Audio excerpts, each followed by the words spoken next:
Hi everybody, this is Martin Woodfield. Today we're going to do a seminar on how to convert more of your visitors to your website to leads and inquiries, phone calls. So in other words, how to get all those people who arrive on your website to actually feel confident enough to and give them enough desire to make them want to contact you.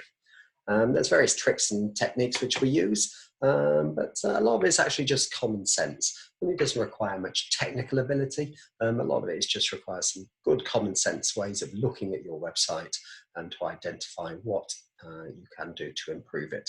So I'm now just going to share a screen with you, and that will be a PowerPoint presentation. You'll be able to, for those who have attended our seminars, you'll be able to get this by coming onto the M-Training website and going to the downloads. So converting website visitors into inquiries and sales, we're going to cover, we can't cover everything. It's quite a big area in digital marketing, but some of the things we'll be talking about today will be things like what kind of quality content do you need to provide? How do you instill trust with people? How do you get them to really understand the offer that you're providing them? Why would they do it? And we talk about things like first impressions and various other things within this webinar, which hopefully you'll be able to take away and apply to your website. There are a couple of caveats. You cannot become an expert after a relatively short webinar. We've provided some figures in here, but these are not figures which we have ourselves researched. They are figures we've found by researching various companies on the web. There's some very large organizations who do some research, but you will find if you try and do it yourself, you will find that the figures vary quite a lot. So you might find that in some places it says conversion rate to this, and other places it says conversion rate to a different number. We've kind of tried to average those out to give you some ideas, but they are just illustrative figures really. You've got to use your own common sense when applying any techniques that we give you today. There are techniques here which would pretty much work for everybody. There are techniques in here which are maybe a bit more specific to certain industries than others. So apply some common sense. We're just giving you some friendly advice here. They're not really recommendations. You have to think about it yourselves and decide what it is that you want to do. And I've given you the link there down here for where to get the course notes. So it's mtraining.co.uk/webinar-download. If you do download the notes, you'll find you get a menu on page 2. If you want to know, for example, about personalization, you can click there. You'll get a couple of slides, 2 or 3 slides, or maybe more on that particular topic. You can then click on the M-Training logo and you'll get back to the menu. And that's to help you be able to navigate through the notes. So we'll start at the beginning. When we're talking about website conversions and website conversion rates, what do we mean? Well, generally what we're talking about is people arriving on certain landing pages of your website and then eventually going on to complete some kind of goal. And that could be filling an inquiry form, or it might be doing things like clicking on a button, pay by PayPal, or it could be a goal for you might be that people visit lots of pages because your content's so great, they want to navigate around, and you're making money off the advertising. But for most people, it will be either if you're e-commerce, making a sale, or if you're a business-to-business company and various other consumer companies, it might be just they fill in an inquiry form. So those are what we talk about as goals. When somebody completes the goal, that is a conversion. So you have a purchase, inquiry, but it can be things like sign-ups, subscriptions. It could be if you're a large engineering company and you sell a kit that's £100,000 to buy. You're not really expecting somebody just to arrive on your website and buy it. Well, you're hoping they'll make an inquiry, but you might also want to measure goals, things like they downloaded the technical brochure, because you can say that showed pretty good intent. They must have been pretty serious, and we've our website has worked successfully because they've found the brochure, they've downloaded it, and then they can study it in more detail, because they're probably not going to want to do that within a visit on a website. So they probably want to take time to think about these things. So the real thing to do is look through your website and decide what is it that we want to count as a goal. It will be different for everybody, but do look through your websites after this set webinar. Even if you've already got goals set up and you're tracking those in Google Analytics, check them out, because very often when I come to companies and I look at their goals, I go, oh, wow, that's a great conversion rate. But in reality, what they're measuring as a goal is kind of not what they think it is. Once you have set up a goal in your Google Analytics, if you don't know how to do that, by the way, you can either come on a course or search for it on Google, how to set up a goal in Google Analytics. Google Analytics will give you lots of reports on goal conversions. You'll be able to see, for example, where did the people come from who converted, both geographically or by the campaigns that you've run, by age and gender, by whether they're on mobile, desktop, tablet. And you should be able to use that conversion data to be able to go back into your marketing and say, let's make this better. Let's make sure we do more of the campaigns which seem to drive better conversion, and maybe do less of the ones which didn't do so well. Or maybe look at our targeting and our advertising. Are we targeting the right demographics and geographical areas? So you can use all this conversion data to improve your marketing. Here is a table, and this table is from EpiServer and was based on 1.3 billion shopping sessions across about 160 websites. And you can see here the conversion rates are all pretty low, but you can see where they are for paid ads, organic, referral, email, social, and display. So you can see here social media is not providing the level of conversion that paid ads are. Social media maybe has a different function in a lot of those businesses. It's more of a influencing factor rather than that final factor which makes them convert. So by having that data, you can improve your campaigns and improve your marketing. So do set up your Google Analytics conversion tracking. Google Analytics is free. The average e-commerce rate, this is from Adobe, is around 3% for an e-commerce site. I give the information from an e-commerce site because it's actually hard to find good conversion data from non-e-commerce sites, because obviously it's commercially sensitive data. Now, what that actually means is that 97% of the people who visit your website don't convert. In other words, they don't contact you in any way, or they don't place an order. So, that's a pretty poor state of affairs, really. And what we're going to cover today is, what are you going to do about it? How are we going to use speed, simplicity, making our site simple to use and fast to use? How are we going to use trust? What kind of content do we need to put in? And we're going to go through really the key things that you need to look at in order to improve your conversion data. If you think about it, just a small increase in your conversion. So if you went from 3% to 4% conversion rate, you would increase your sales or your inquiries from the website by a third. That's quite a big chunk, and lots of people spend lots of money getting lots more people on the website, but with poor conversion rates, when they would be better off spending that money or some of that money on improving their websites.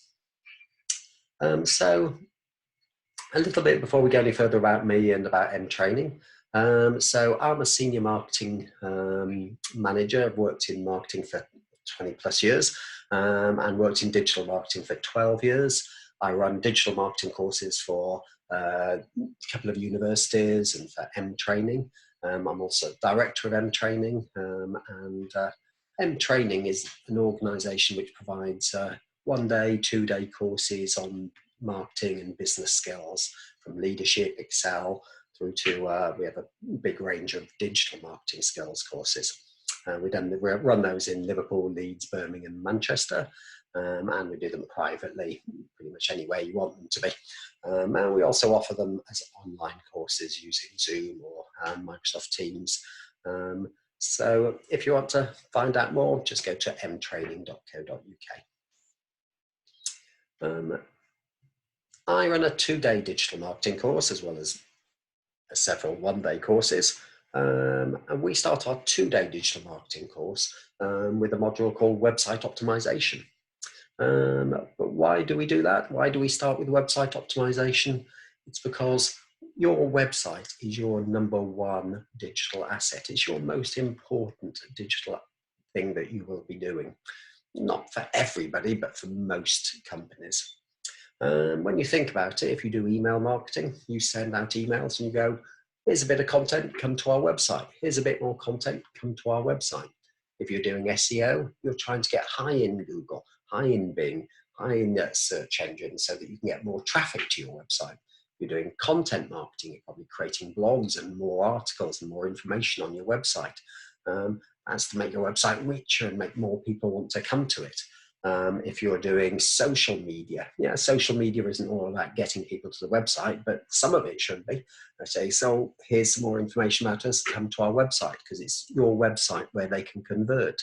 If you're doing Google ads or Bing ads or social ads, you're going, come to our website.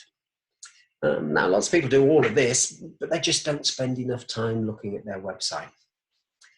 So please do spend some time looking at your website. And just to illustrate this, I want you to have a quick guess as to how much money do you think Marks and Spencer's spent on their website? This was about 2 years ago. They did a major, it's probably a bit longer now, but they did a major redevelopment. And the figure was quite surprising. I was quite surprised when I first saw it. I thought, wow, that is a fair old chunk of money to spend. But quite rightly, they argued that it was a perfectly sensible amount of money to spend on the website. They said if you were to build a store, a brand new store, and you were to furnish it, get all the staff, employ the staff to run it, train the staff, get all the stocks in there, then start promoting it, you'd be spending huge amounts of money, probably similar amounts of money to this. But he said no new store could ever count for what their website accounts for their business.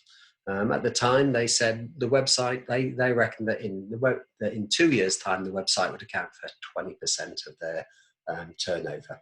Lo and behold, they were right. I think it was just reported it was just over 2%. So, for them, it made perfect business sense to spend this kind of money on making their website as best as they could do within the constraints they had. And that's what you need to do. Not spend £150 million. What you need to do is say, what can we do to make our website as best as we possibly can within the constraints that we have? And that means maybe spending a bit more money than you might have wanted to spend, but it'll probably mean spending more time thinking about it. Very few small companies spend the time they need looking at the website to see how can we make it better. What we really talk about is having a monthly review of your website. So you just review it on a monthly basis and you just come up with maybe 2 or 3 things that you think you could do better. And then you go to your developers and your designers and say, right, this is what we think. And let's put that action into process. And then you slowly over time, you will build up your website and make it better and better. When we talk about conversion rate optimization, what we're really talking about isn't some techie programming thing. Even though some of it does involve maybe some programming and coding, what it really is about is optimizing the visitor's decision-making process. You're going to make it easy when they first arrive to understand what you have to offer. You're going to influence their eye flow. So when they look at the website, you're controlling what they're looking at so that they see the key messages that you're trying to get across to them. As they go through the website, you're going to be providing motivation for them to continue. You're going to be thinking about what's stopping them from continuing. What's going to make them think, maybe I won't do that at the moment, or I'm not too sure. And you're going to try and reduce their barriers and their fears.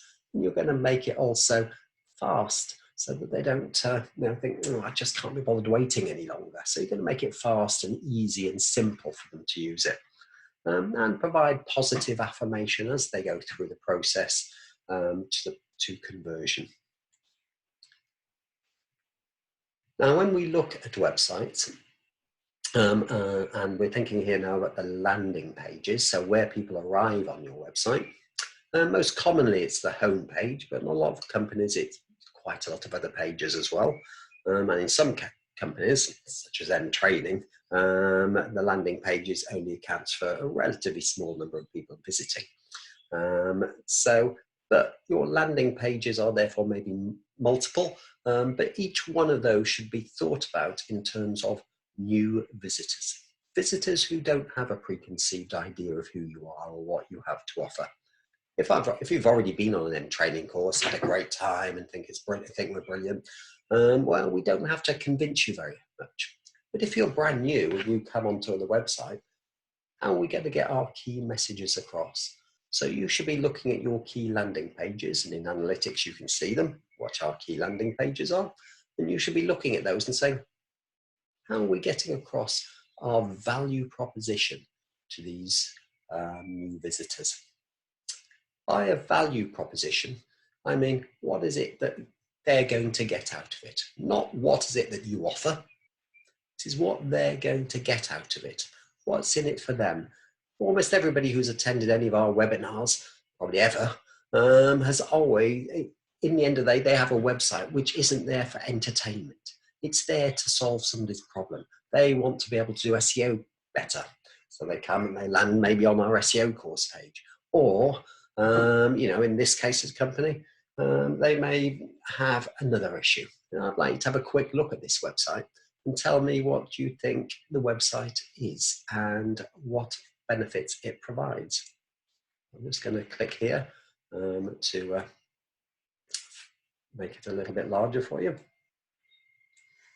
So this is a company based in Manchester, in the science park where M Training is, and you have a look through that website. You will eventually pick it up, but it takes a little while to identify what it is that they have to offer. The reason for that is they've all been thinking internally.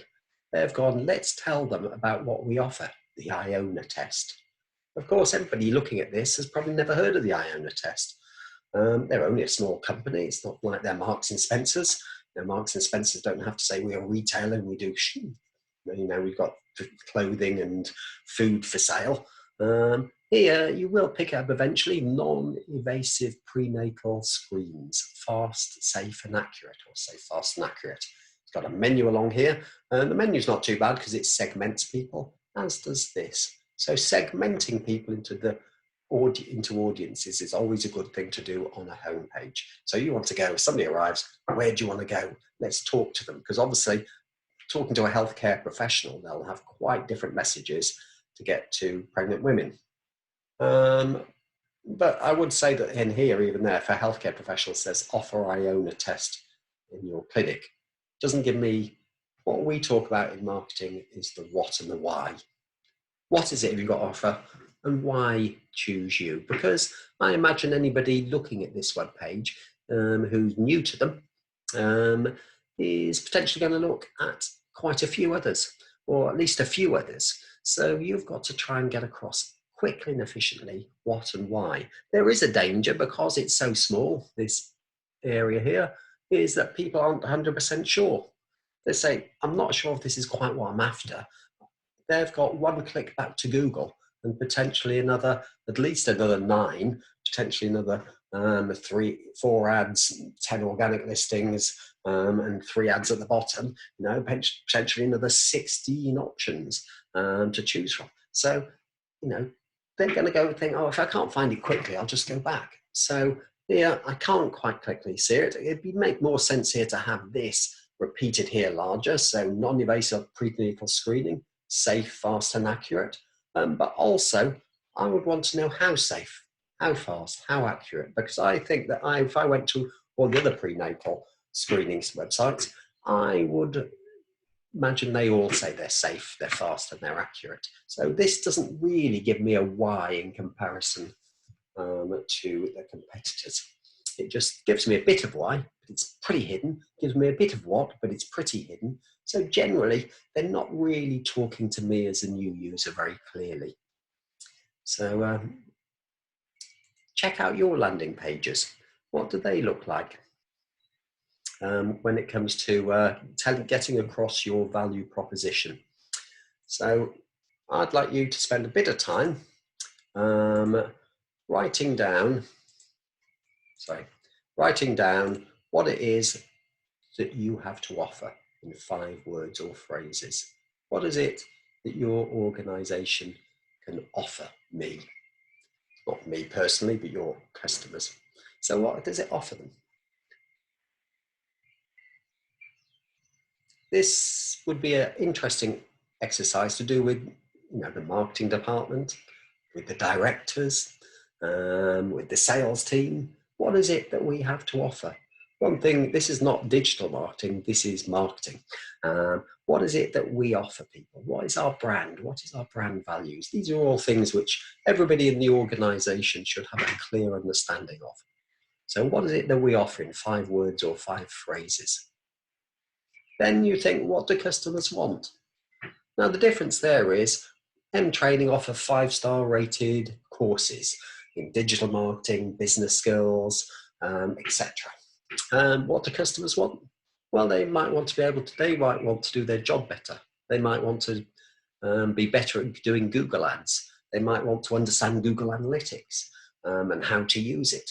These are what the customers want. So as well as knowing what you have to offer, you think about what customers want, and you should also be thinking about what is it that we offer that competitors don't. In marketing, we tend to call those unique selling points, which you've probably heard of, or USPs, but people get a bit overhung up with the word unique. It's not that they are unique so much as that they are something which makes you stand out from the crowd.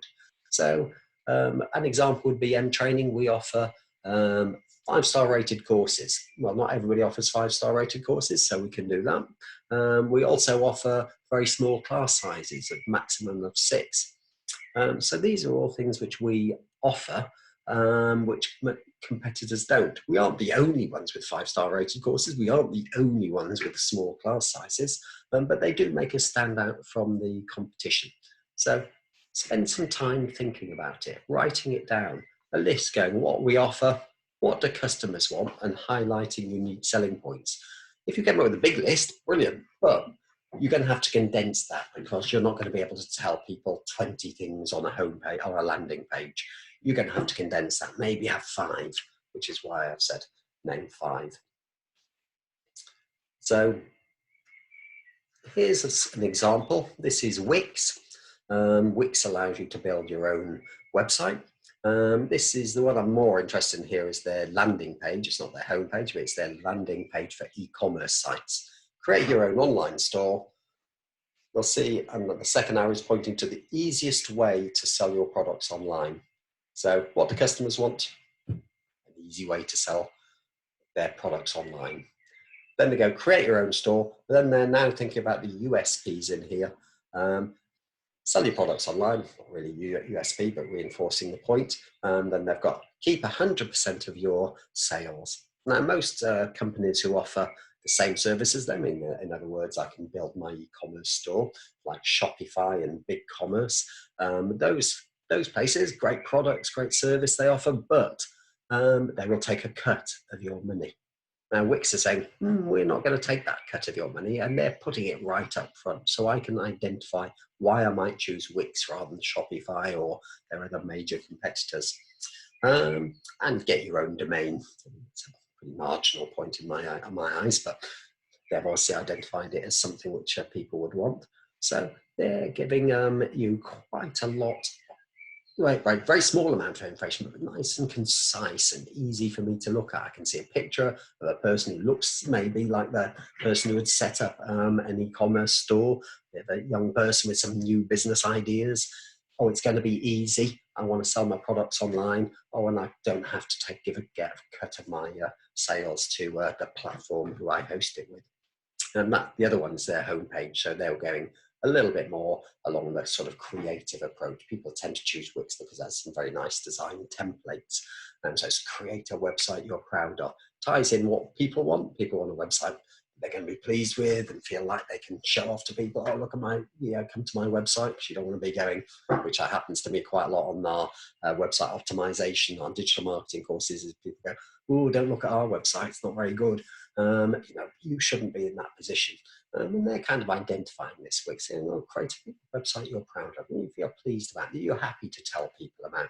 And that's how they're putting their proposition across there. But you can see how clear they are and how focused they are on what the customer wants, not necessarily exactly what they offer. That's the current one there. So that's what you should be doing after this is, one, setting up your goals and analytics, deciding what your goals are, setting those up. Then thinking about your overall approach to your website, your key landing pages. What messages do we need to get across? Identify what the customer really want. How are we going to present that? Check out your competitors. Draw out the structure of your website if you're creating a new website or you're thinking about a future plan or development. Draw out the structure of your website and then wireframe all your key pages. So these are some simple steps you can do. So even if you've got an existing site, you can go, okay, here's our current page. Let's just draw it out as if it didn't exist, as we would want it. Because that will give you somewhere to go to. And if you're building a brand new website, yeah, great time to do a wireframe. Draw out the pages. Remember, draw them out on, if you're a consumer, probably mobile first is the most important, then draw out desktop. If you're B2B, you may need to draw out desktop and then draw your mobile.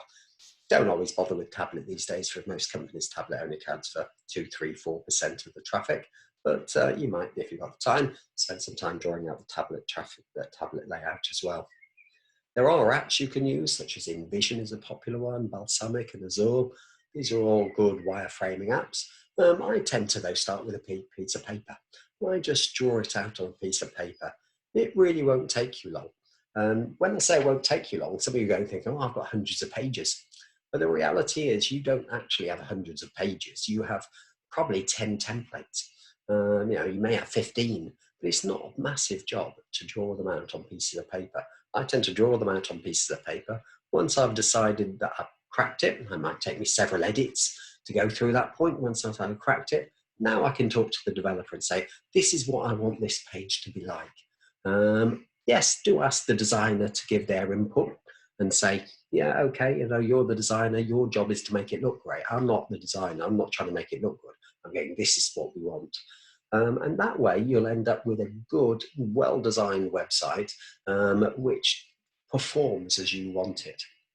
Most companies often just go out and say to a website development company, oh, here's our old website, this is the new website, what do we want? Well, we want to get more sales from it. But designers often don't know your business as you know it. And they're not always great at focusing on things like user interface design or how you navigate through websites. So you could use your common sense to give them a good lead to begin with. And then it's their job to make it look good and maybe give you some other advice and design ideas as well to how that could work for you. This is a wireframe, not very pretty, one which I've created very quickly in PowerPoint. I've got, okay, well, I'm going to stick the logo up in the top corner because obviously it makes sense not to break the rules. M training aren't that massive. If you're Nike, you can break the rules. If you're M training, well, let's keep things as where people would expect them to be. Let's not make life hard for people. Stick the logo on the corner. On the other side, I've got my the telephone number and then an email link. And maybe I'd consider having a search box. Search boxes are useful for some companies, so if you've got a large website, but do check that they work well, because quite often we remove them because they don't work well. So it's better to have a no search than it is to have a bad search function. So do you want a search function? Well, draw it in. Think about how that's going to work later. But we're just going to quickly draw it in. Then don't have like you'll see the burger menus are on mobile where you get 3 lines. Don't have that on your desktop. Designers love to put those in. Makes it look cleaner. Put a great big image on the front. It's semi-hidden menu. You shouldn't be doing that. you should be going, here's our menu, because a menu is a very good way for somebody to quickly look across the website. Oh, you look across the menu. I should almost be able to understand your business by looking through the menu. Go, oh, okay, I can see what you do now. So nice big menu right across the screen on desktop. Mobile, yeah, you're going to have to put a burger menu. People are pretty used to them, but on a desktop, show them the options. Then we're probably going to start, let's say this is our homepage, we're going to start with the value proposition. The what, the why, and the how. Tell people straight away what it is that they're going to get. Depends who you are. If you're really big, you may not have to do too much of the what, but you might still want to go the why and the how. You also on the banner, I've put that Google 5-star logo, but that's just a smart to say, in here, I'm going to have my trust symbols. It could be, I've got my BS 5750 or my industry accredited logos, whatever it is you can put in there to provide some third-party endorsement, because you're saying on the other side, this is what we do and we're great at it.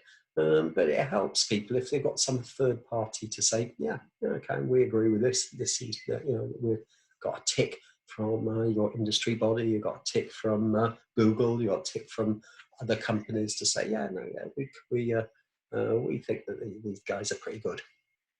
Then underneath that, yeah, people will often skip the banner. In fact, we quite often remove banners when we're doing website optimization because most people will kind of see that as sort of marketing-y. Now, for some companies, it's pretty critical. If you're a wedding venue, you probably want a big picture of your wedding venue. After all, that is what you're selling, and the words mean less than the pictures. But for a lot of you out there, it's difficult to I see companies and they do finance, and the big thing I see a big picture of New York, and I go, yeah, well, it kind of makes the website look nice, but it doesn't tell me anything, and I don't really believe it, because New York's nothing much to do with you. You're in a small accountancy practice in Hyde. It doesn't really help. So give us, maybe have a map banner, but think about how you can use it. Put some text on it, put some logos on it, or maybe it's a picture of a person giving a testimonial. Make it useful if you can. Then a bit of information underneath that, because they may skip that banner. They might just go, that looks like the advertising a bit, where's the real bit? So think about the text which you provide underneath. And then what we've got underneath that is some task orientation. We go, what do you want to do? Task 1. So that might be, for example, digital marketing courses. Number 2, maybe that's management courses. Task 3, maybe that's other business skills like Excel courses. So how could we split people based on what they want? So that's what we mean by task orientation. What's the number 1 task people want to do? It could be choose the type of course, or it could be, if you're an accountancy practice, it could be, are we a small business, or are you a medium-sized business, or a large business? About how you might segment people. Don't forget, draw it on mobile first if you're a consumer. That will actually sometimes a good idea, even if you're B2B, because then you get most of your traffic's desktop. But if by drawing it out on mobile, it does make you think a little bit more clearly about structure, because suddenly you haven't got much width to give much information. So you only got small bits, so it makes you think about that's the most important. I'll go first, second, third, fourth. So yeah, we've got our value proposition, a little bit of text, task 1, task 2. You can see now task 6 is going to be quite a scroll down. So by designing it mobile first, it does help you think about the architecture that little bit better. Yeah, so we've already talked a little bit about segmentation. Think about how you're going to segment people on the homepage. One of the things about the homepage is most people, the first thing they're thinking about when they arrive on the homepage is, how do I get off it? How do I get, because they know the homepage isn't going to have the answer. If you want to do a project management course, it's not going to tell you much on the homepage of training. You're going to have to go further. And you can probably see that for pretty much anybody. This is a screenshot of Dell, and it's going, okay, whatever work takes you will be there for home, for work. So I know, oh, do I want products for the home or do I want products for work? By that they mean the home office, I presume. So I would be clicking on, for work or for home. And if I click on home, I expect there will be lots of pictures of laptops and suitable products to have at home. If I go for work, well, suddenly they'll be introducing other products. They might have some of the same products, but they'll be introducing other topics. But the key thing is you're talking more directly to them. A classic example would be a company who does bathrooms and kitchens. I arrive there, they show me some lovely bathrooms and kitchens on the homepage because that's what they do. I click on kitchens and suddenly I get lots of lovely pictures of kitchens, but somehow they've managed to squeeze in some pictures of bathrooms because people think that's a good idea, but it isn't. It's not a good idea. If somebody says they want kitchens, sell them the kitchen first. At the very end of the process, when they've said, yeah, I'll come for a show, I'll come down to your showroom, or I'll make an inquiry, or whatever it is you're trying to get them to do. But after that, your thank you page can go, oh, did you see our bathrooms? Or if they look like they're leaving the website, you might pop up a thing saying, oh, and did you see our bathrooms? So segmentation is really just taking people off quickly away from the landing pages to where they want to go to. So how can we segment people? So think about how you could do it. It could be on location, it could be on interest, things they're interested in, product type, or market sector. Think how you could segment people and get them quickly off the homepage. So we mentioned task orientation before. This is Manchester City Council. Probably about 6, maybe even longer, 6 years ago-ish, they redeveloped their website. And this is a newer iteration of it, but it's pretty much the same as what they did 4, 5, 6 years ago. It basically, they used to have a website, banner along the top. Here's a picture of Manchester, bit of information about there's a leaders blog, information about events. And they looked at that and they said, okay, right, well, our number one job really here on our website is to provide services to our customers. So let's find out what they want to do on our website. What did they want to do? Well, the number one thing was related to the council tax. The second group of tasks they want to do were related to bins. Third thing's about work, then libraries, and then a series of other things. So really, this is just one big menu. And it's one big menu because they have thousands of pages. And they were saying, right, okay, our job is to service the customer. They also don't want you phoning the town hall up or turning up at one of their at the town hall and saying, oh, I want this to happen. They want you to do it online and sort yourself out. This is called task orientation. Focus on what they want to do. You can look in your analytics and you can see what people want to do in your analytics, in your pages report. You might find that your website isn't reflecting that. Well, it probably should do.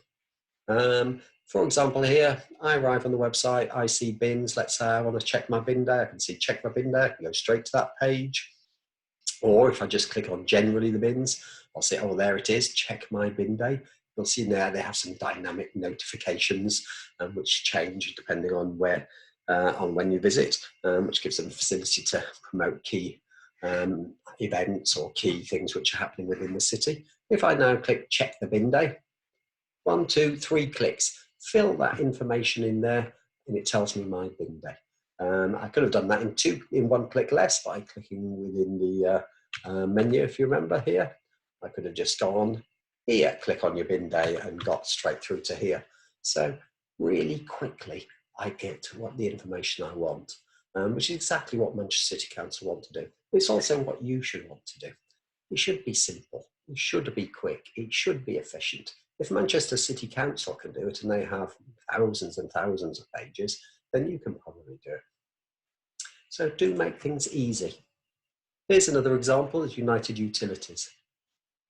So a fairly simple menu at the top here, but they have then sort of marketing-y message here. So the difference between Manchester City Council and most people watching this is Manchester City Council is really a monopoly because I can't get anybody else to empty my bins. But here, United Utilities, well, I could potentially change my utility provider. So there is a bit of a marketing message at the top, but so I'm suggesting this could be a useful kind of design for almost anybody. This could be a nice picture, maybe a customer or a testimonial picture, or just simply a nice picture. Your first thing you looked at when you looked at these pages were the eyes of the girl. That draws you in, makes you feel softer and warmer. You go over that way and you see, wrap up your pipes this winter. It's a nice, warm, positive message. Excuse the pun. But down here now, they've got task orientation. They're going, okay, there's our message. For you, that could be a photo and your value proposition. Then you get down here, what's the number one thing you want to do? Number 2, number 3, number 4. This would be a nice design for almost most companies because it provides you the marketing message, but it looks nice enough, and it also then goes, well, what do we want to do? If you were to click on My Account menu, it comes and you'll see a nice deep menu. We call these mega menus. This isn't a big mega menu, but it's a nice sensible mega menu. Is it about your bill you want, or are you moving home, or do you want to know about water meters, or do you want to log in and manage your account? They've got one up here. Well, interestingly, to see that people often don't think about that they can do that, but put photos in the menus, design the menus nicer. So think about your menus. Your menus should be deep and allow people to get where they want to quickly and effectively. Just to prove my point, here's Marks and Spencer's. They spent £150 million developing their website. They presumably have done a bit of research. And what have they done? They've gone, okay, so they've got a menu here. Now this menu changes. Sometimes that's Inspire Me at the beginning. Then, kind of Christmas, it'll say Christmas. Easter, it'll say Easter, for example. So this menu is dynamic in terms of its order to a degree. It's mostly the starting point which changes. And there's no seasonal things. It starts with Inspire Me for people who are maybe just browsing generally. Then let's say they choose women, the number 1 category. And so you'll see that is an alphabetical. Inspire number 1 category. Then they go clothing, footwear, bags and accessories. They go, okay, by product. So number 1 of navigating is by product. If I haven't navigated by product, I might want to navigate by fit, or by brand, or by collection. You'll see they also use their menu to put in featured products and promotions. So think about how you could use your menu to make it more dynamic, to make it deeper, to allow people to get where they want quicker and faster. And in here on the mobile, obviously, you've got a lot smaller menu. And you have to think about how does our menu work on mobile. So we're not going to go through this. Now this is just a list of some of the things which you need to think about in terms of your website navigation. Don't forget your website navigation is your menu, but also how you structure your landing pages. How do you segment people? How do you get them off? How quickly can they get from A to Z? Now, hopefully it's 2 or 3 clicks. Maybe it needs to be a few more, 4 or 5. You've got e-commerce basket, you'll inevitably have to have a couple more than the average business page. But think about how we can help people navigate quickly through our website to get to where they want to be. Think about iFlow. And so this is for any page really, but particularly the landing pages. When people arrive on a website, how do they look at it? We are left to right readers, so we tend to read in a kind of an F-shaped pattern. And you can see this here, these sort of F shapes appearing. These are eye tracking studies where they studied people's eyes and seeing what they're looking at on the screen. One of the key things to note about that is, yeah, we are left to right readers, but you as a publisher, you're in control of that. So what happens is I put a face on this, suddenly I'm going to look at the face first. And that means that probably the next bit I look at is going to be, I think there's something attracting people down here. But the number 1 thing people are doing is then once there's face there, it gives this a priority. So have you been rejected for insurance? So I can see in here that people are probably going to read this message and learn more. So I'm getting my key message across here. Then over here, this bit is slightly lost a bit. I was saying, if this is important, maybe all of this should be swatched around. Maybe that bit should be over here, because I'm drawing people's eye here and therefore maybe missing there. So these are things which you need to think about. How are people going to look at this? How is their eye flow going to be affected? You can have a look on the web and look for some research on it if you want to. I wouldn't get too much in the detail, but just you need to bear it in mind when you're designing your pages. Here are some other eye flow studies. So you can see this F-shaped pattern there. But the number 1 place people looked was at the baby's face, and then they were kind of pulled over here. There, I'm going to stare mostly at the baby's face. Here, I'm looking at her face, but this is a good example because what they're doing is saying, I know people are going to look at that face first, but but we're going to put our messages around it. So think how you can control people's eye flow. Now, here's another tick box exercise for you to do. On this video version, we're not going to go through all these, but these are things which you need to do, is go through your desktop, your mobile, and probably a good idea to have a quick look at your tablet pages, especially on an Apple, and just go through these and say, okay, how well are we achieving these things? What could we do better? What things aren't as good as they should be? So again, if you get the notes, you'll be able to go through that slide deck and find and give yourself an exercise of identifying what could be improved on your homepage or any of your key landing pages. So we're now moving on to sort of a bit deeper down in the website, where people have, they still could be landing. So just bear in mind, people could land deeper into your site. But these are more content-rich pages in terms of they may have quite a lot of wording. We still have to bear in mind that may have quite a lot of content here because we're giving people a detail, but they're not going to spend a long time working out whether it's right for them or not. So you have to summarize it at the top. You see here, Google Analytics training course, duration 1 day classroom or online, cost 190 quid for the online course, and there's our venues which are available, and some stars to signify that it's a 5-star course. So that's a very quick summary, and then your eye may be drawn over here, and that's deliberate to get them to see the unique selling points. So no more than 6 delegates, 3 months support, 5-star rated courses, etc. Then if they do then look over here, they're feeling pretty, I know what I'm going to get, I'm feeling pretty positive, let's read a bit more. This is called a summary lead, and you'll see it in all journals and online publications, etc. You'll see this summary lead. That's a little paragraph, maybe in bold, maybe a bigger font, maybe a different coloured font, and that tells you, read this to get a quick summary of what I'm going to get further down. So think about using things like summary leads, and then think about things like your headings. Another way people will navigate is through skimming through these headings. So think about how people are going to look at your page. Think about summarizing at the top. Here's another example. Think money. Struggling to find a bank account for bad credit. Now, if I've got bad credit, that's instantly meaning something to me. If you haven't, it's probably not the right place to be anyway.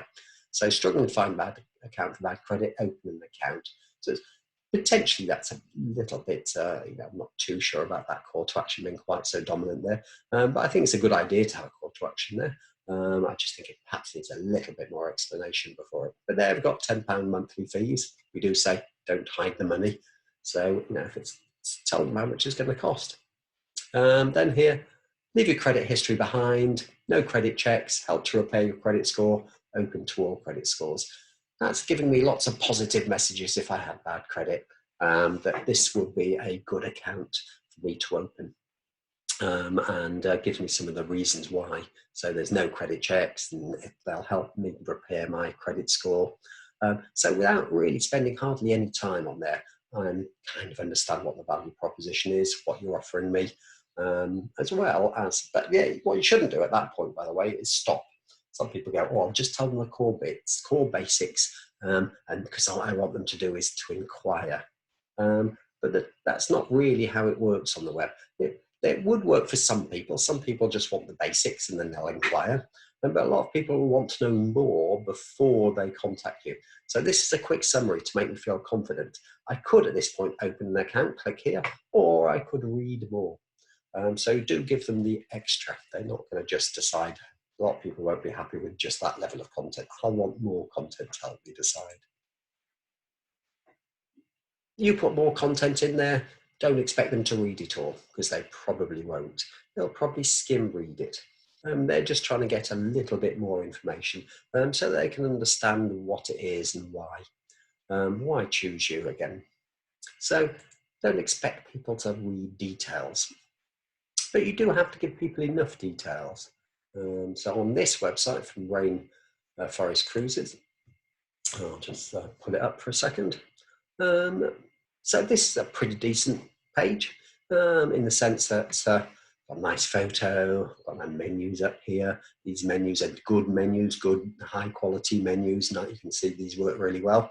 But then it sort of falls a bit here because there's a few things I'd point out here.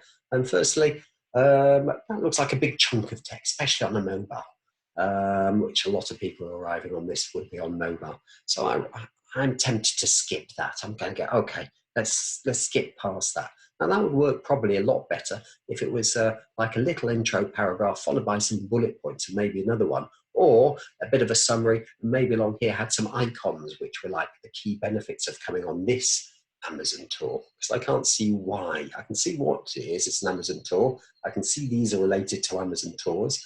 The other thing about those pictures is I'm a little bit unsure about them, honestly. Are these just photo library images, or are they really things I could expect to see?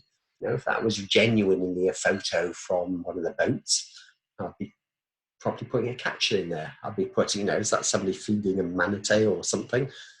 Put a caption, make people believe it. Otherwise, these just to me look like sort of nice images, fillers, which don't necessarily mean anything to relate to anything to do which I'm going to get when I go on these Amazon cruises. So yeah, I think that could be improved. A quick summary, it's not bad, it's quite nicely laid out. But then down here, I've got to choose. And this is an example of not giving enough detail. So here I go, I don't know which one to choose. I can't really tell which boat that boat in a way looks posher than that boat. But that boat there's $2,700 and that one's $4,369. So that's more expensive. I don't understand why. What you're really asking people to do here is click on each one of them to make their minds up, but people don't want to do that. So there should be a little bit of a summary as to why you choose each one. There must be a reason why I choose that one rather than that one. Well, can you bring some of it, not all of it, but some of it a little bit into my decision making so I don't have to click on everything. Make people easy. But yeah, nice call to action here. Help, which I might want because I can't work it out. Need help, call us. View all destinations. 100% sure what that means. It's the Amazon, so view all destination. I'm not sure what that means exactly. Then I've got here, I can add some extra things to my tour, fair enough. Again, quite heavy text. Again, generally it's a good idea to break it up, but these look good. I can see a video. Well, these look a little bit, potentially a bit real, things which I might expect to get: wildlife, food, culture. So all that works quite nice. Again, the structure of the text, as we'll see later, may be working against them. Nice idea, get some quotes. I would be thinking, I wonder if we could do with some more things like a TripAdvisor reviews or some reviews up here to say, oh, aren't we great? That would certainly help, I think. So look through these pages. How are people going to navigate? What are they going to look at? Are they going to easily get across the messages that we want to get across to them? So I think it's sort of like all this here doesn't make it easy for me as a user. And chances are I'll probably skip it. I'll go, oh, okay, I'll just skip it. If they see big chunks of text, they'll often will, even though they kind of want them. So key messages at the top, well, not 100% clear. Is it easy to skim read? Probably not. Is it easier to understand these options? Not that easy. Are the calls to actions clear? I can think, but maybe things like a more button, view all destinations, not sure about that. That one there is good. Inquire now, that's fine. These ones are good up here. So good and bad. But just look through your website and just try to be critical and analyze it. Now, weirdly, one of the most common reasons given for not converting is just, it's a very simple one: lack of information. So I go, you've probably all been done it, you've all gone to websites, maybe look onto a hotel website, you've gone to the hotel and they haven't quite got enough photos, they haven't quite got enough information about it. And I'm thinking, oh, I wonder what that view's like, or I wonder what the room really looks like inside, the one I'm going to get rather than the big posh one. You know, these are things which we will all do. If I go to an engineering company and there's a machine and I've got a brochure to download, but it hasn't got an awful lot of information, or hasn't got the information I need, even on an e-commerce site, you're selling clothing. Well, some people might want things like the washing instructions. Some people might want to know detail of sustainability. So, you know, you can use things like tabs. You're not trying to force everybody to read all these things. You're going to give them the option to be able to read it. So think how we can organize all that content and give them a lot of content, but allow them to choose which bits they are going to read or which bits do they want. And that will help you increase your conversion rate. We're now going to have a quick look at the BBC.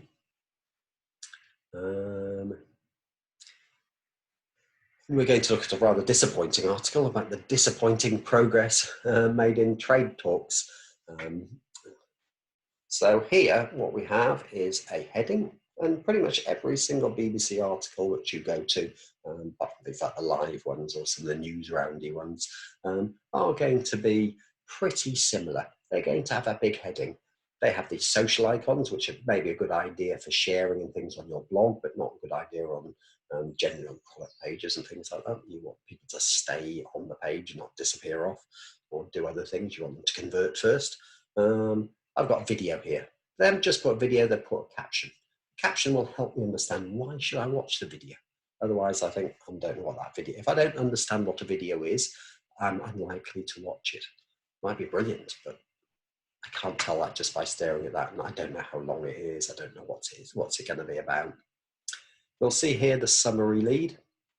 So that tells me, that tells me a little bit about the story. So I can read that and I've got a bit of a flavour.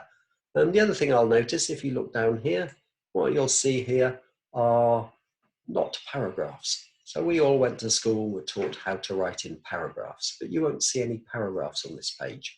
What you'll see is sentences. So sentence, sentence, sentence.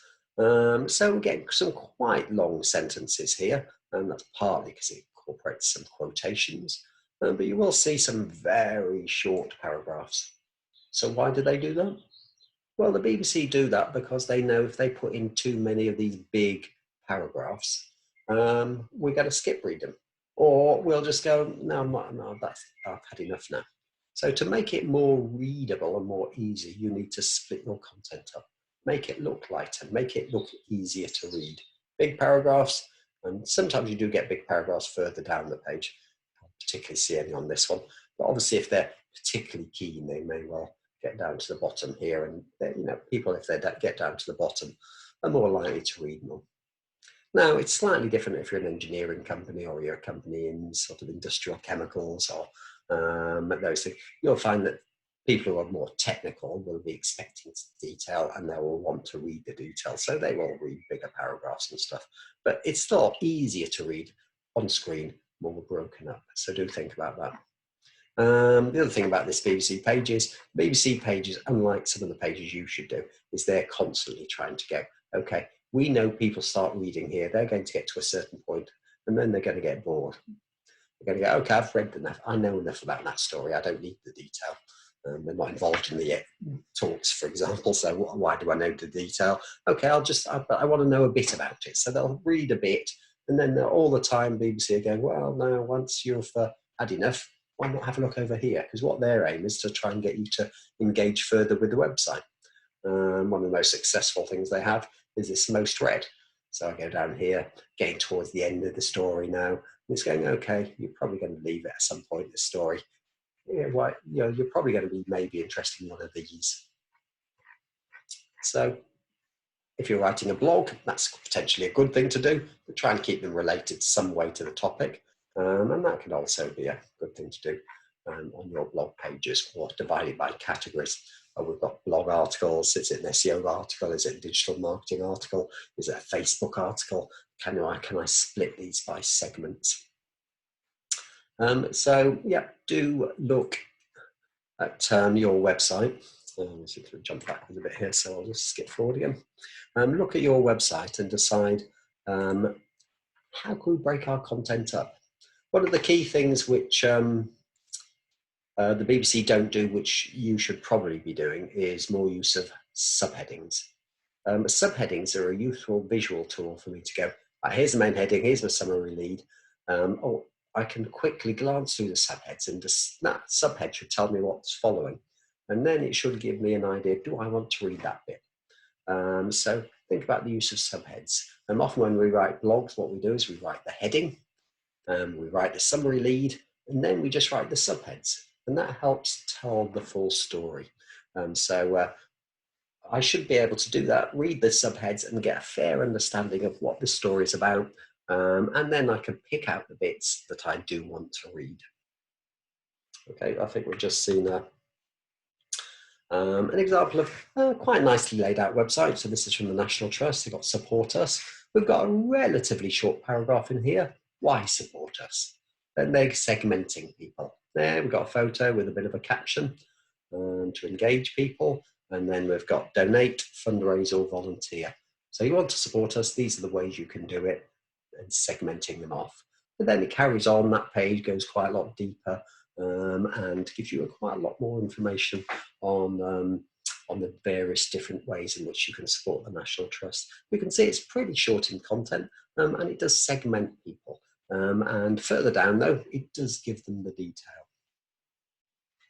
So be concise, short sentences, summary leads, use clear subheadings, use what we call an active tone, be positive, use images and infographics and videos to further illustrate the story.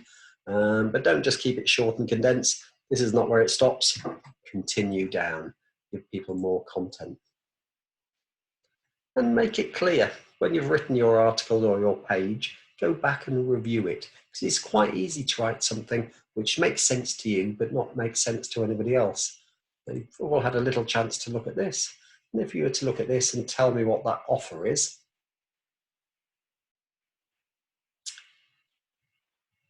what we tend to find is that most people think this offer is 30% off your first grocery shop.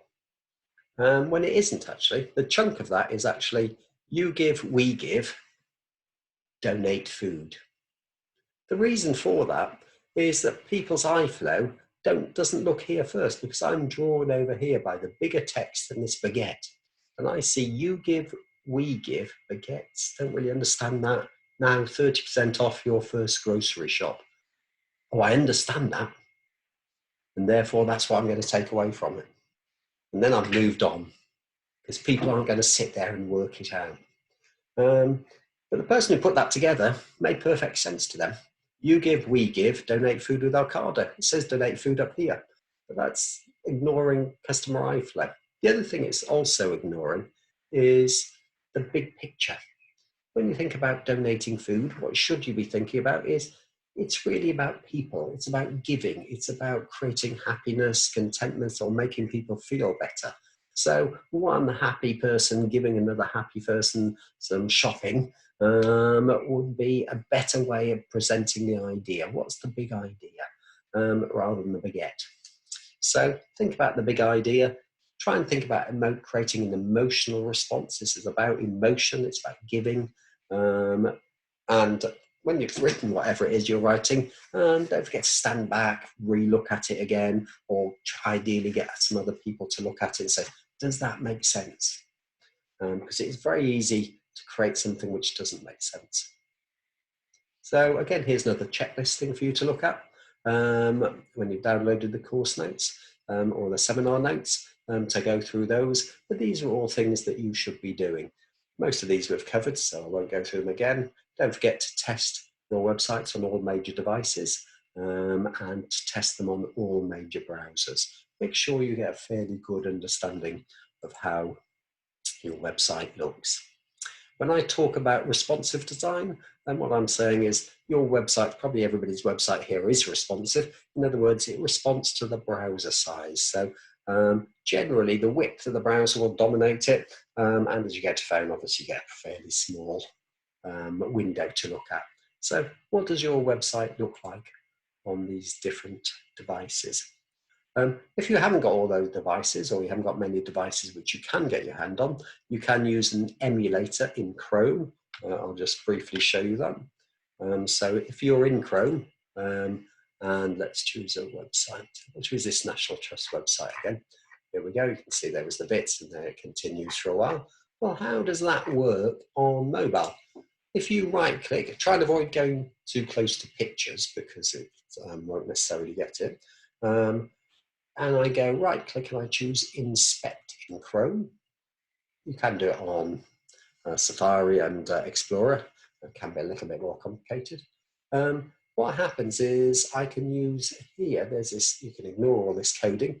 I go here along my menu here, I can choose toggle device toolbar, and you can see I can jump between desktop and mobile.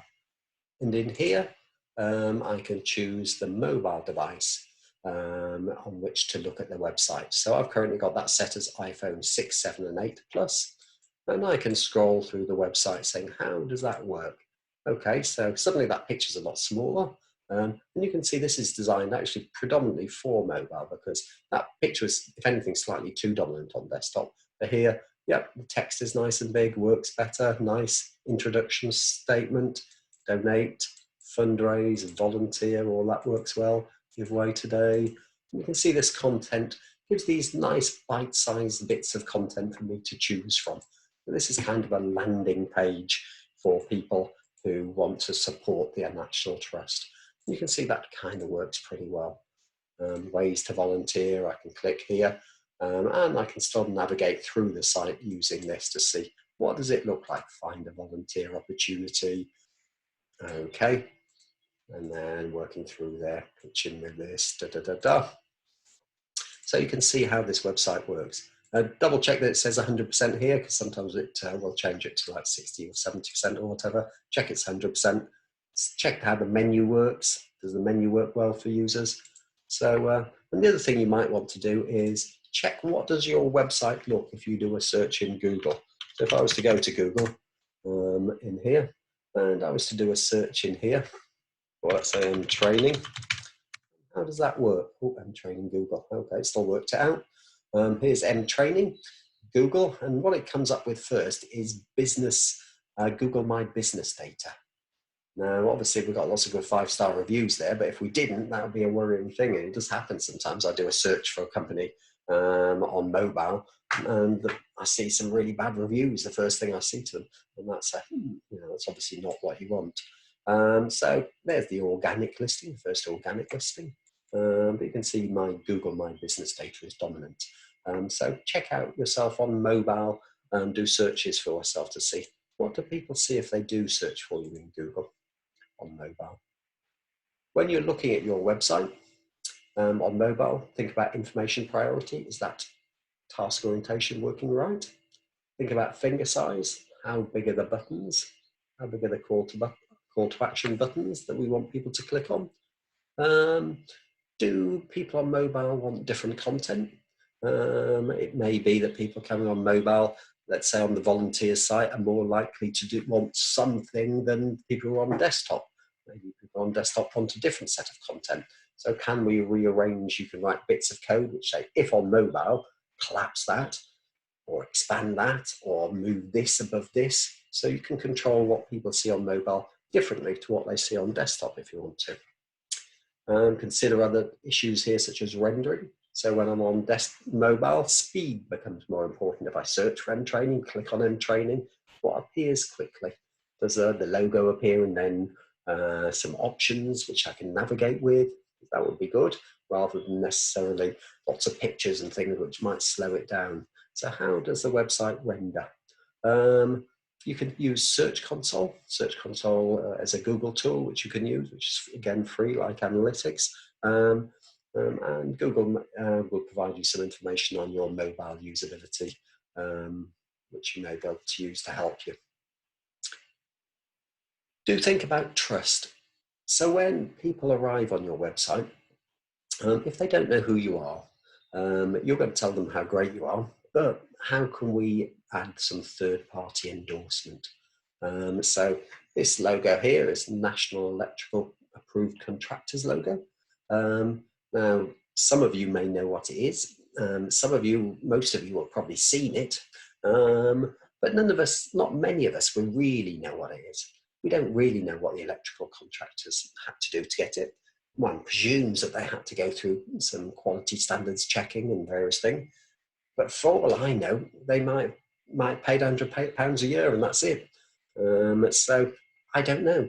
But it doesn't really matter in some respects, because I look at that and I think, oh yeah, that's a mark, that fills me with a bit of confidence. If I go and I see a fair trade logo on some packaging, that makes me feel, oh yeah, I don't really understand what they've had to do to get it. But it makes me feel that, yeah, no, this is probably a good product to buy. So think about how you can do that. It could be an awards that you've won, it could be some certification, like the Fair Trade certification, professional qualifications, quality standards, could be influencers, celebrities. Not too sure about using Donald Trump to sell steaks, but you know, it might work for some people. So think, how can we influence people how can we use some third-party endorsement to make people feel confident? It isn't just us telling them that we're great. There's other people who have given us these marks of approval. Think about your reviews. Reviews these days are fairly critical for a lot of companies, not for all companies, but for most companies. So partly there's Google My Business data, which appears on desktop searches and also on top of your mobile searches. But you could use Trustpilot or reviews or Google reviews, Facebook reviews, TripAdvisor reviews. Where can you get reviews from? And think about where and how you can use those reviews. Photos. A bit like reviews, I often say you can't really have too many good reviews. They might not read them all, but it's never going to hurt to have a big list of all your reviews on your website. Same with photos in a way. It's hard to have too many photos. Now, sometimes you can. You can have too many, you obscure the main photo. Let's say sometimes I look at a hotel website and it's got a picture, a close-up of a lamp or a close-up of a nice cup of coffee. It doesn't really look real to me. It could be something to do with their hotel or not. I don't really know. What I really want to see is pictures of that real hotel and pictures of what my room might look like, maybe what the landscape outside looks like. So think what people would really want to see and give them to it and give them lots of them. If I wanted to buy that jacket and I'd want to see, I don't just want to see one picture or two pictures. I want to see, let's give me quite a lot of pictures. And generally the more the better. So go beyond the basics, but do think about what people's perception is. So this is a dentist, and they have these three photos here. So they've got tooth whitening, veneers, and CEREC. Which I think are crowns. Now, I'm sure when the dentist put those up, they thought these looked inspirational, they looked happy, they looked bright, and they were fairly stylish. And they probably didn't cost them very much. But the problem is that's what their intention was. But for a lot of people watching, what you'll be thinking is, they look a bit marketing, a bit salesy. They don't look real. They look like photo libraries. They don't really look like that. I don't believe that's what happens at that dentist. Those are just sort of like library shots. There's no age differentiation. They all seem to be pretty much the same patient, no ethnic diversity going on there. So think about your audience and how they're going to perceive that. Is that going to mean things to them? Are they going to believe it? But generally, there's some companies, hotels and things where images are critical. So if you do put some big images in, maybe you need a big banner to get across your what you have to offer is very visual. And the visual always is no point saying, oh, we've got a lovely hotel in words. I'm going to want to see it. So nice big pictures for some companies work well, and think about resizing them and thinking about optimizing them and making them compressed. I've given you can go to a tool called PageSpeed Insights, where you can go and analyze your web pages, and it'll tell you how you could make them faster. And there's a couple of plugins for WordPress people here for Smushit and Imagify are two plugins. I'm not recommending them, I'm just saying these are two plugins which people use a lot in WordPress to compress their images. Often a big image, let's say if that hadn't been compressed or optimized, that would be pretty massive. It could be like 700-800 kilobytes, and that's a lot to bring down on your phone. So the minimum you should be doing is going to sites like Tiny PNG or Tiny JPEG, and these are sites where I'll just show it you. It's not that great looking site. You can drag your picture there. Let's say if you had a 600 kilobyte image, you would probably compress it down to about 350 kilobytes, maybe even less. So it's a simple, quick, instant process, and you can just download it, and it's a free tool. Or you can use some of these things like these WordPress plugins, and there's various other ones. But do test your page speeds. How fast are you? That will stop your conversion rate if it's too slow. And one of the most important things to focus on. If you're an e-commerce company, try not to let them abandon their shopping baskets. But the same with if you're business to business. If you're business to business, you might find that you know, people get to a certain point and then they just think, oh, I've got a form I could fill in, but maybe I'm not convinced. Or so think about how you stop them from abandoning their process. So yeah, we've talked about building trust, building confidence, partly in what you say, but partly in what else you can get other people to say. Make sure that they can clearly and understand your value proposition. All these things will make people feel positive. But once they get to the point of filling in the forms or dropping products into baskets and completing the checkout, think about what might stop them. What might go, okay, I'll pop that cardigan into the shopping basket. I'm thinking, do I buy it or not? Well, it could be certain things you don't have much control over, such as the price, but maybe you could offer, you know, discounts on exit codes and things. You know, generally, you think, okay, there might be some things which we can't do anything about, but there may be things which we could just support them on. Could we offer, you know, put on there our returns policy? Just by flagging up your returns policy on checkout baskets can increase the conversion rate, because people then feel confident that you are confident enough to say, here's our returns policy. If you call it an easy returns policy, that again can help. But if it could be things like, you know, they want to know, you know, what happens if I get it in, it isn't compatible. What happens if I buy it and it doesn't fit? So these are all things which are going to be in people's minds. So think about what's going to stop people buying it. If it's an engineering company and I'm buying some product, will it be, you know, how about fitting it, installing it, or the guides? If you're selling a car, about the warranties or the insurance and things, which might be things which they're thinking about. So you've got to sit and think, what is it that they're thinking about, and how could we provide some positive messages to make them feel confident to continue? Don't forget also, they land on the landing page. This might be now 4 screens later.